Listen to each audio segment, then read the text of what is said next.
हुकूमत का पुरानी गाड़ियों की इंपोर्ट पर ड्यूटीज में कमी का फैसला। Cars and spare parts manufacturers पर कहत बनकर टूटा है।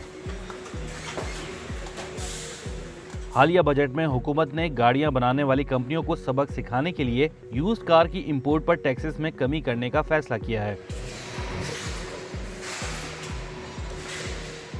इसके अलावा इंपोर्टर्स को 5 साल के बजाय अब 10 साल पुरानी गाड़ी भी इंपोर्ट करने की इजाजत दे दी जाएगी। हुकूमत के इस फैसले पर पार्ट्स मैन्युफैक्चरर्स शदीद परेशान दिखाई दे रहे हैं। पापाम के मुताबिक इस वक्त 1200 से ज्यादा वेंडर्स पाकिस्तान में काम करने वाले 13 कार असेंबलर्स को गाड़ियों के पार्ट्स बनाकर दे रहे हैं, जिसकी वजह से न सिर्फ इंडस्ट्री का पहिया चल रहा है बल्कि 5 लाख अफराद के रोजगार का सहारा भी है। हमें इस बात की बहुत तशवीश है कि हुकूमत पाकिस्तान ने इस बात का इरादा ज़ाहिर किया है कि यूज्ड कार की कमर्शियल इंपोर्ट की इजाज़त दे दी जाए और हर तरह की गाड़ियों की वैरायटी भी अवेलेबल है। छोटी से लेके बड़ी गाड़ी हर रेंज के कस्टमर के लिए अवेलेबल है।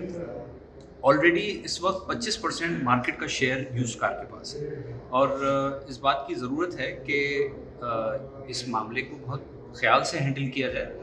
इन्होंने मजीद बताया कि 800 सीसी से कम गाड़ियों की इंपोर्ट पर ड्यूटी 80% और 1800 सीसी तक की गाड़ियों की इंपोर्ट पर 100 से 110% ड्यूटी आयद है, जो कि खित्ते के दीगर ममालिक की निस्बत काफी कम है। अब हुकूमत चाहती है कि इस ड्यूटी स्ट्रक्चर को बतदरीज कम करते हुए 15% पर लाया जाए, जिससे गाड़ियों की इंपोर्ट बढ़ जाएगी, बल्कि पार्ट्स की दरामद भी शुरू कर दी जाएगी।